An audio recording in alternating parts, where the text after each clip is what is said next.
عاشورہ اور آج جمعہ کا بھی بہت ساری فضیلتیں ایک ساتھ جمع ہوتی.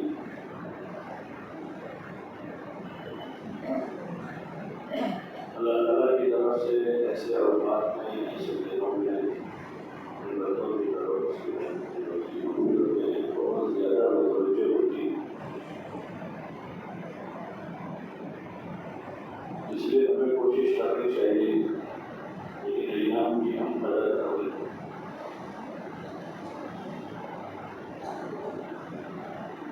یہ موقع ہاتھ لگا ہے، زندگی میں دوبارہ رمضان کسی کو بتانے نہیں ہوتا. مجھے گزشتہ رمضان میں بہت سے لوگ ہمارے ساتھ تھے، وہ اس وقت قبر میں ہیں اور اپنی آخرت کے واسطے وہ کچھ نہیں کر سکتے. ان کی عمر کا وقت پورا ہو چکا ہے. وہ دوبارہ دنیا میں آنے کی تمنا بھی کریں گے، لیکن ان کی عرض قبولی کی جائے گی. جو کچھ خود کر کے گئے ہیں وہ بھی ہوتا ہے.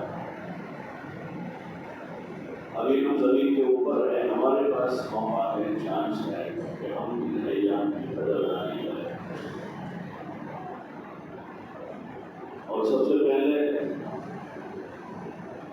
ایسے مبارک دنوں سے اللہ تعالیٰ ہم سے کیا چاہتا ہے،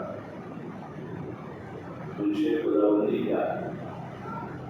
ویسے بھی بندے کی دل میں ہے کہ وہ اپنے رب کی منشا معلوم کرے، اللہ کیا چاہتا ہے، اور ہر حال میں اس کی منشا کے مطابق اپنے آپ کو بنانے کی کوشش کرے. وہی سچا بندہ پیدا ہے. بندگی صرف نماز نہیں، بندگی جو ہے صرف نماز یا صرف روزہ یا صرف زکات یا صرف حج. بندگی منشاء خداوندی کے مطابق زندگی گزارنے کا نام بندگی ہے. اللہ کیا چاہتا ہے اور وہی صحیح معنوں میں بنتا ہے، فرمانبردار ہے. اللہ تعالیٰ نے روزوں کے ذریعے سے اپنے بندوں کو تقوی کی طرف متوجہ کیا ہے، اور تقوی کی عملی مشق ہے روزہ. جو کھانا پینا اور اپنی حلال بیوی آدمی کے لیے جائز نہیں، حلال ہے، اس کو اللہ کی منشا کے مطابق اللہ چاہتا ہے کہ رمضان میں بھوکا پیاسا رہے، یہ اس کی منشا ہے. تو اپنے اختیار سے اس کو باوجود قدرت کے آدمی کھانا آدمی کے پاس موجود ہے اور قسم قسم کے مشروبات سے پورا فریج بھرا ہوا ہے، اور آدمی کا اختیار ہے اپنے گھر میں دروازہ بند کر کے آدمی جتنا کھانا چاہے کھا سکتا ہے، کوئی نہیں دیکھ رہا. یہ مجھے بھی نہ دیکھ کے اپنا کمرہ بند کر رہا ہے. لیکن یہ تقوی کی مشق ہے کہ آدمی اللہ کی طرف سے اللہ دیکھ رہا ہے، اللہ دیکھ رہا ہے. آدمی نہیں کھاتا، پانی نہیں پیتا، قسم قسم کی نعمتیں موجود ہیں، استعمال نہیں کرتا ہے. کہ اللہ نے میرے اوپر روزے کو فرض کیا ہے اور صبح سے لے کر شام تک بھوکا پیاسا رہنا، یہ اللہ کی منشا ہے. تو یہ تقوی کی ایک مشق ہے جو روزے کی آیت ہے.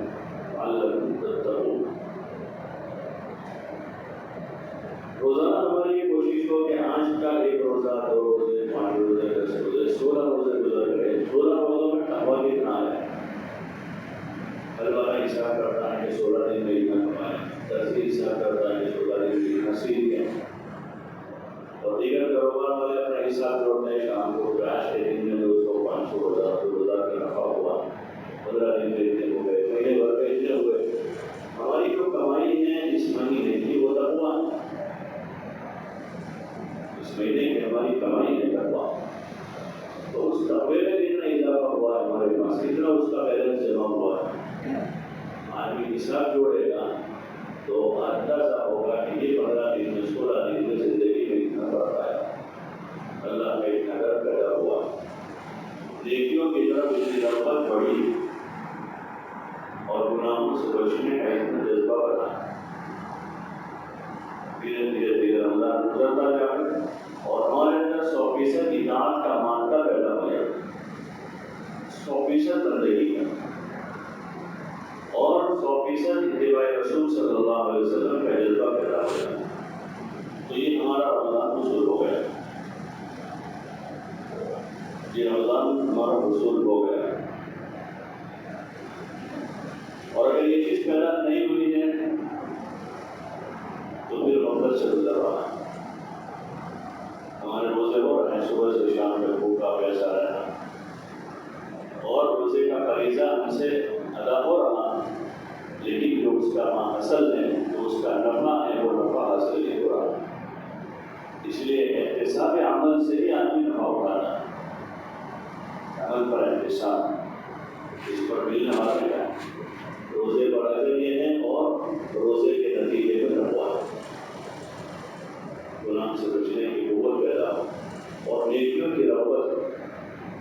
اور دیکھ رہے ہیں کہ رمضان میں اچھے خاصے لوگ, مشغول لوگ, بیماری لوگ یہ نیت بنا کر اپنا رمضان گزارنا شروع کرتے ہیں. عام دنوں میں آدمی کے لیے روزہ بڑا مشکل, خصوصاً اس مہینے میں, اور ان دنوں میں آدمی روزہ, نفل روزہ بھی بہت آدمی سوچتا ہے. کوئی واجب روزہ ہوتا ہے تو آدمی سردیوں کے دنوں میں رکھتا ہے, ٹھنڈے دنوں میں جلدی ایسا ہو جائے. لیکن رمضان کی فرضیت ہوئی اللہ کی طرف سے, اور ہمارے لیے اس سال کا یہ مہینہ متعین ہے رمضان کا, تو بلا چوک چرا کوئی آدمی نے اشکال نہیں کیا, کسی نے اس پر کلام نہیں کیا, خوشی سے جیسے چاند دیکھا روزے رکھنا شروع کر دی. رات ہوئی تو خوشی سے سب نے تراویح پڑھنا شروع کر دی. ایک مجمع ہوا ہے جنہوں نے طے کیا کہ 3 پارے کی تراویح سنی ہے, تو انہوں نے 3 پارے سننا شروع کیے, ایک قدم کر کے دوسرا قدم کر رہا ہے. تو ہمارے اندر ایک صلاحیت ہے, استعداد ہے.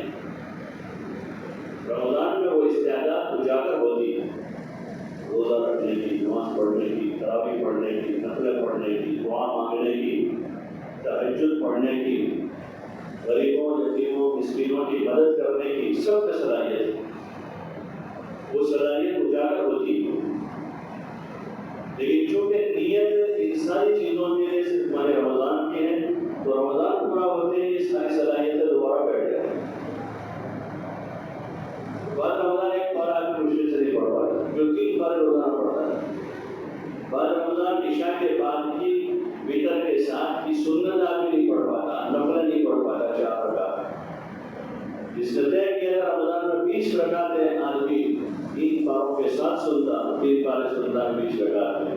لیکن جیسے عید کا چاند دکھ گیا اور اس دن عشاء میں آدمی 2 سنت 3 وتر پڑھ کے چھٹی کرے. صلاحیت ہے اندر, لیکن اس کا تعلق ایک تو آدمی کی نیت سے, آدمی نیت بنا سال بھر آدمی انعامات کے ساتھ اپنے آپ کو مشغول رکھتے ہیں, جو ہمارا رمضان میں آدمی کرتا ہے. ابھی ایک سال پر روزہ رکھتے ہیں, یہ سال پر نمازیں پڑھتے رہنا, سال پر تلاوت کرتے رہنا, اور کہ اپنے دیگر سارے کاموں کے ساتھ جو ہمارے اعمال رمضان میں ہیں ان کا کچھ حصہ تو ہم اپنے لیے متعین کر لیں کہ ہم اسی طرح اپنی زندگی گزاریں. اعمال کے اہتمام کے ساتھ جو اصل انسانی زندگی کا مطلوب اور مقصود ہے. دنیا عمل کا کر, کام کا کر, لوگ کہتے ہیں کام کرنا, اور لوگ کام تلاش کر رہے ہیں. جہاں لوگ کام ڈھونڈتے ہیں, لوگ کام ڈھونڈ رہے ہیں. اللہ تعالیٰ نے دنیا میں کام کرنے کے واسطے ہی پیدا کیا ہے, لیکن بس موازنہ یہ ہوا کہ کون سا کام ہے. وہاں خلقت الجن والانس الا لیعبدون, کہ ہم نے جنات اور انسان کو صرف اور صرف اپنی عبادت کے واسطے پیدا کیا. عبادت کے مقصد زندگی, اور اس میں سب سے مقدم فرائض ہے نماز, روزہ, زکات, حج. یہ فرائض مقدم ہے سب سے اوپر. پھر اس کے بعد جتنے اللہ توفیق دیں آدمی اپنے آپ کو اعمال کا پابند رکھے, اعمال کا پابند رکھے, اور اس کی مشق کا یہ مہینہ ہے. اگر یہ مہینہ اس کی مشق کے ساتھ گزرا ہے اور پھر آگے کے لیے آدمی وہ نیت کے ساتھ جی رہا ہے, تو اللہ تعالیٰ بقیہ زندگی میں بھی ان اعمال صالحہ کی توفیق دے دے گا. اور اگر یہ مہینہ اس مشق کے ساتھ نہیں گزرا یا رسمی طور پر شروع کا عشرے میں 3 بارے سے آدمی نے تراویح سنی اور شروع کے رمضان میں کچھ اعمال کا اہتمام کر کے باقی رمضان کو عید کی تیاری میں گزار دیا تو پھر وہ آدمی کے اندر وہ کیفیت کافی دے رہی. ہاں عید کی تیاری تو چلتے چلتے ہو جاتی ہے. عید کی جو تیاری ہمارے یہاں وہ تو چلتے چلتے ہو جاتا ہے. اصل تو رمضان یہ نہ ہو کہ آخری دن جو ہے وہ عید کی تیاری میں گزر جائے. عید کوئی تہوار نہیں ہمارا بلکہ عید بھی ہماری تو عبادت ہے. جیسے اور مذاہب کے تہوار میں تو ان تہواروں میں کیا ہے کہ ناچنا کودنا گانا کھانا پینا اور ٹہلنا گھومنا پھرنا یہاں جانا وہاں جانا تو وہ تہوار کے طور پر اپنے رسومات کو ادا کرتے ہیں. ہمارے یہاں عید بھی عبادت. اب یہ ہے کہ یہ عید میں اظہار خوشی میں آدمی اچھے کپڑے پہنے گا اچھا کھانا کھائے گا ایک دوسروں سے ملے گا تو یہ اظہار باقی اصل عید عبادت ہے. ایسا نہ ہو کہ ہمارے یہ عید کے ایام جس میں مبارک راتیں ہیں شب قدر کے بارے میں زیادہ تر جو روایت اس میں آخری جو راتیں ہیں ان راتوں میں شب قدر ہوتی ہے اور آخری عشرہ جو ہے وہ جہنم سے خلاصی کا عشرہ ہے. ویسے بھی اس کے رات دن بھی ہیں لیکن جیسے جیسے دن گزرتے جاتے ہیں اس کی فضیلتوں میں اضافہ ہوتا ہی جاتا ہے. حضور علیہ السلام آخری عشرے میں تو مستقل اعتکاف کر لیتے تھے پڑ جاتے تھے اللہ کے دربار پر. کوئی دوسرا کام کاج نہیں اور کوئی کام نہ کسی سے اور دیگر بات چیت اللہ کے دربار میں پڑھ کر تلاوت ہے ذکر ہے دعا استغفار توبہ اتنا زیادہ اپنے آپ کو مشغول کر لیتے تھے یہ دین کے ایام میں. اس لیے کوشش کریں کہ ہم اپنے ان ایام کو ضائع نہ کریں. غفلت کی فضا نہ بنائیں. غفلت معصیت کا باپ. بعض لوگ کہتے ہیں ہم تو بس تھوڑی دیر بیٹھتے عشاء کے بعد اور گھر میں گھر کے لوگ بیٹھتے ہیں وہی غفلت ہے. کچھ کام سے بیٹھتے ہیں تو وہ جیسا کام ہے اس درجے کی نیکی ہوگی اس میں. اب آپ کی خدمت کے واسطے بیٹھے ہیں تو اس کی نیکی کا اجر ملے گا. بچوں کی تعلیم تربیت کے واسطے بیٹھے ہیں تو اس کا اجر ملے گا. کسی بیمار کی عیادت میں بیٹھے ہیں تو اس کا اجر ملے گا. کسی کی تعزیت کر رہے ہیں تو اس کا اجر ملے گا. لیکن خالی بیٹھے ہیں تو خالی بیٹھنے کا کوئی درجہ نہیں. وہ غفلت ہے اور غفلت معصیت کا دروازہ ہے. مین گیٹ ہے معصیت کا. جہاں آدمی خالی بیٹھے ہوئے تراویح پڑھ کے تھوڑی دیر بعد کوپڑے پر بیٹھتے ہیں ہوٹل پر بیٹھتے ہیں گاڑی پر کھڑے رہتے ہیں پان کے گلے پر کھڑے رہتے ہیں. ٹھیک ہے پان والا اپنی ضرورت کے واسطے گیا پان لے کر گھر چلا جاتا ہے. چائے پینے والا ضرورت کے واسطے گیا چائے لے کر گھر چلا جا کے گھر جا کے پی آرام سے. وہی پی لینے کی ٹھیک ہے بھائی وہی پی لی 2 منٹ میں. ایسا نہ ہو کہ 5 روپے کی چائے میں ہمارا آدھا گھنٹہ جو اتنا قیمتی ایام میں خصوصاً ہو وہ ہمارے چائے میں آدھا گھنٹہ چلا جاتا ہے. اپنے ایام کی حفاظت کریں.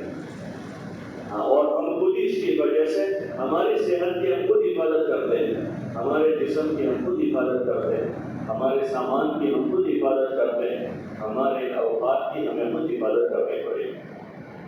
جیسے سامان کے چور ہوتے ہیں ایسے اوقات کے چور ہوتے ہیں. لوگوں کا اچھا قیمتی وقت ضائع کر لیں. وہ تو خود آتی ہے بیٹھے رہتے لیکن اس کو فون کر کے بلایا اس کو فون کر کے بلایا اس کو فون جاتے ہوئے کو راستے میں روک دیا کہ بھائی کہیں جاؤ گے تو بٹھا کر آدھا گھنٹہ برباد کر دیا. اس نے اپنے اوقات کی قیمت کو ہم خود پہچانیں کہ ہمارے اوقات قیمتی ہے. اتنا پھوکٹ کا وقت نہیں ہے کہ ہم پان کے دلوں پر اور چائے کی لاریوں پر اور ایران دوران کی بیٹھکوں پر اپنا قیمتی وقت ضائع کرتے ہیں. اتنے مبارک ایام کو جن کو حضور علیہ السلام کا پوری زندگی افضل سے افضل کاموں میں گزری ہے آپ نے آخری عشرے میں تو بالکل سارے کاموں سے یکسو ہو کر اعتکاف کر لیا اور اللہ کے دربار میں پڑھ گئے. تو ایسے اوقات کو افضل بہتر یہ ہے کہ آدمی سنت اعتکاف کی نیت کر لے. نئی ہمت پڑ رہی ہے نئی طرح کر پا رہا ہے آدمی تو کم از کم اپنی ان راتوں کو ان دنوں کی حفاظت کرے ضائع نہ کرے. گھر میں بھی لایانی کی مجلس نہ لگا اور موبائل سے زیادہ کھیل کر اپنا وقت ضائع برباد نہ کرے. اتنی زیادہ ضرورت نہ، کاروباری جن کو مصروفیت ہے اس میں کاروباری ضرورتیں ہیں وہ وقت پر اپنا کھول کر اپنی ضرورت پوری کر لیں. باقی جو سوشل میڈیا میں ادھر ادھر کی افواہیں اور ایران قرآن اور دایانی اور غفلت خام خواہ کے میسیجز، تو یہ سارا جو ہے ضیاء وقت کا ذریعہ ہے، اس کے علاوہ کچھ نہیں. عقل مند آدمی جو ہے تاکہ آدمی اپنے دھندے کے وقت میں کسی سے بات بھی نہیں کرتا. دوست آ کر باہر بیٹھے ہیں ان سے معذرت کر دیتے ہیں دھندا بتائیں، یہ عقل مند آدمی. اور بیوقوف تاجر جو ہے وہ دوستوں کی دوستی میں دھندا برباد کر دیتا ہے. لوگ اس کو ملامت کرتے ہیں اتنی اچھی چلتی دکان تھی، دوستوں کے نام برباد کیے. ایسے عقل مند مسلمان وہ ہیں جو دوستوں کی دوستی میں اور اپنے ساتھ والوں کے ساتھ دینے میں اپنے اوقات کو ضائع نہ کریں، اس کو اور زیادہ قیمتی بنا. مسجدوں میں زیادہ وقت اپنا جتنا ہم گزار سکیں عمل کے ساتھ گزاریں. مسجد میں بھی غفلت سے نہ رکھیں. غفلت جو ہے بہت خطرناک چیز ہے. آدمی دکان پر ہے لیکن ذکر کے ساتھ ہیں، اللہ کی یاد کے ساتھ ہیں، تو وہ اپنی تجارت پر بھی فائدے میں ہے. اور ایک آدمی مسجد میں دوستوں کے ساتھ باتیں کر رہا ہے، یہ غفلت ہے، یہ لایانی ہے. چاہے اللہ کے گھر میں بیٹھا ہے اور وہ دھندا کر رہا ہے، فروٹ کی لاری پر کھڑا کھڑا درود شریف پڑھ رہا ہے، اللہ کا نام لے رہا ہے، تلاوت کر رہا ہے، کسی کو اچھی بات بتا رہا ہے، کسی سے اچھی بات سن رہا ہے، تو وہ آدمی افضل ہے اس آدمی سے جو مسجد میں بیٹھ کر لایانی کر رہا ہے. یہ بہت بری چیز ہے اور بہت بری عادت ہے. اس میں چھوٹوں سے لے کر بڑوں تک مبتلا ہے اور اس کا احساس بھی نہیں ہوتا کہ ہمارے روزانہ کے 4 گھنٹوں کے حساب سے 30 دن کے 120 گھنٹے ہمارے ضائع ہو گئے. اس لیے کوشش کریں کہ ایام کی قدر کریں، زیادہ سے زیادہ اپنے اوقات و اعمال میں دعاؤں میں. اس وقت سب سے زیادہ آموزاری کی ضرورت ہے. جو حالات دنیا بھر میں ہیں، خصوصاً ہمارے ملک کے جو حالات ہیں، تو اس میں آموزاری کی ضرورت ہے. اللہ کے وہاں مسلمان کے آنسو قیمتی ہے. ایک آنسو کی قیمت ایسی بن جاتی ہے بعض مرتبہ جو جہنم بجھا دینے کے لیے کافی ہو جاتا ہے، اتنا قیمتی ہو جاتا ہے ایک آنسو. تو ایسے آنسوؤں کی ضرورت ہے اللہ کو منانے کے واسطے. جو کچھ حالات ہوتے ہیں اللہ خود کہہ رہا ہے ما اصابکم من مصیبت فبما کسبت ایدیکم ویعفو عن کثیر، کہ جو کچھ حالات تمہارے اوپر ہیں وہ تمہارے ہاتھوں کی کمائی، یہ تمہارے ہاتھوں کی کمائی. اور بہت سارا اللہ معاف کر دیتا ہے، یہ تو بہت تھوڑے کا نتیجہ ہوتا ہے. تو اس وقت تو ضرورت ہے آموزاری کی، اور اس سے بہتر مہینہ آموزاری کرنے کے لیے اور کون سا ملے گا؟ اس سے بہتر راتیں ہم کو اور کہاں سے ملے گی؟ اپنے اوقات کو آموزاری میں، دعاؤں میں، توبہ استغفار میں گزاریں. اللہ سے بھی اپنا معاملہ صاف کریں، بندوں سے بھی صاف کریں. بعض مرتبہ بندوں سے متعلق جو امور ہمارے ذمہ ہوتے ہیں وہ بھی حالات کا سبب ہوتے ہیں اور عذاب اتارنے کا وہ بھی ذریعہ بنتے ہیں. اس لیے بندوں کے ساتھ بھی، بھائیوں بہنوں کے ساتھ، رشتے داروں کے ساتھ، پڑوسیوں کے ساتھ، دوستوں کے ساتھ، پارٹنرشپ میں کاروبار کیے تھے ان کے ساتھ وہ 19-20 ہیں. تو جس کے ساتھ جو ہمارے مالی یا جانی معاملات ہیں اس کو کلیئر کرنے کی کوشش کریں. حساب کتاب کلیئر کریں. موت کا بھروسہ نہیں، روزانہ جنازے اٹھ رہے ہیں، آپ کی غفلت میں کلیئر نہیں کرنا. پارٹنر کے ساتھ مسئلہ اٹکا ہوا ہے 2-5 ہزار کے واسطے، کسی کا حساب کافی ہے 500-700 روپے کے واسطے، ماں باپ کے ساتھ مسئلہ کافی ہے بس خالی جا کر بات کرنے کے واسطے. تو اپنے معاملات کو کلیئر کریں بندوں کے ساتھ. اللہ کے ساتھ جو ہم نے کوتاہیاں کی ہیں نماز روزوں میں، زکوٰۃ، حج میں یا دیگر جو کچھ ہمارے ذمہ واجب اللہ کا یا بندوں کا تھا، تو اس میں جس لائن سے بھی ہمارے ذمہ ہیں ہم کلیئر کریں، ورنہ چلتے چلتے آدمی چلا جاتا ہے. تو اس لیے اس کو کلیئر کرنے کی کوشش کریں اور باقی جو ہمارے ذمہ آگے ہیں تو اس کو اچھا سے اچھا کرنے کی نبھانے کی کوشش کریں گے. اللہ اس کی توفیق دے دے گا. اللہ اس کی توفیق اللہ ہی دیتا ہے، لیکن بندے میں ذرا قدم تو پائی نہیں آتا. ذرا بندہ نیت تو کر لے تو پھر بڑے سے بڑے جو کام مشکل معلوم ہوتے ہیں، جیسے آج کے دن میں گرمیوں کے ایسے دنوں میں روزہ ظاہر میں مشکل معلوم ہوتا ہے، لیکن ہم لوگوں نے نیت کر لی ہے تو اللہ وہ روزے آسان کر دیتا ہے. 20 رکعت 3 پارے 2 گھنٹے کھڑے رہنا مشکل معلوم ہوتا ہے، لیکن ہم نیت کر لیتے تو اللہ آسان کر دیتا ہے. ایسے جو حقوق ہمارے ذمہ ہیں اللہ کے وہ بندوں کے ہیں، ان حقوق کے معاملے میں اللہ سے ڈر کر اس کو کلیئر کرنے کی کوشش کریں. چاہے وہ لاکھوں روپے میں ہوں گے اللہ اس کو آسان کر دے گا.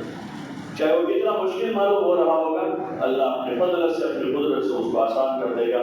اس کی کوشش کریں اور عید کی تیاریاں خود بھی اور اپنے گھر میں بھی بچوں کو بھی سمجھائیں۔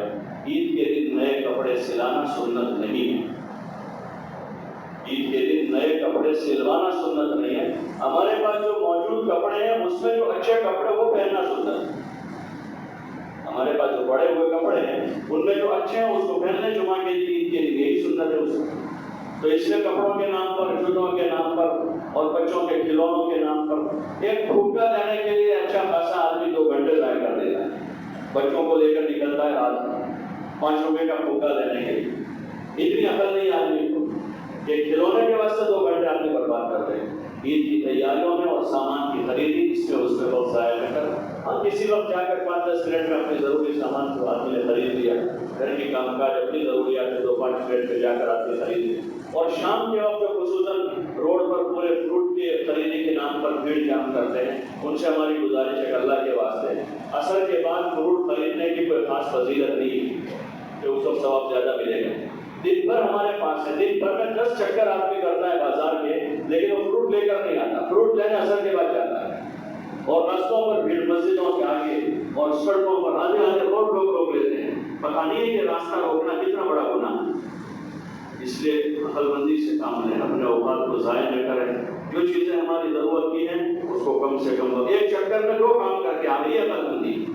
یہ عقل مندی تھوڑے عصر کے بعد آدمی فروٹ خریدنے جاتا ہے اور افطار سے پہلے پھر بجیے لینے جا کر گرم کرنا، یہ کوئی عقل مندی کی چیز ہے، یہ کوئی عقل مندی کی چیز ہے، یہ تو ضیاء وقت کے علاوہ کچھ بھی نہیں ہے، اور اتنے قیمتی ایام کو نہ پہچاننے کے سوا اور کچھ نہیں ہے۔ اس لیے کوشش کریں کہ جن چیزوں میں ہم سے کمزوری کوتاہی ہو رہی ہے اس کی تلافی کی سب نیت کریں کہ انشاءاللہ جو کمی کوتاہی ہم سے ہو رہی ہے اس کو ہم اپنی ذات سے دور کریں گے انشاءاللہ، اور ان ایام کو انشاءاللہ اچھے سے اچھے گزار کر اللہ تعالیٰ سے باقی پوری زندگی کے لیے مانگیں گے کہ جیسا رمضان اچھا گزر پا رہا ہے ایسے اللہ تعالیٰ پوری زندگی اچھی گزارنے کی توفیق عطا فرمائے۔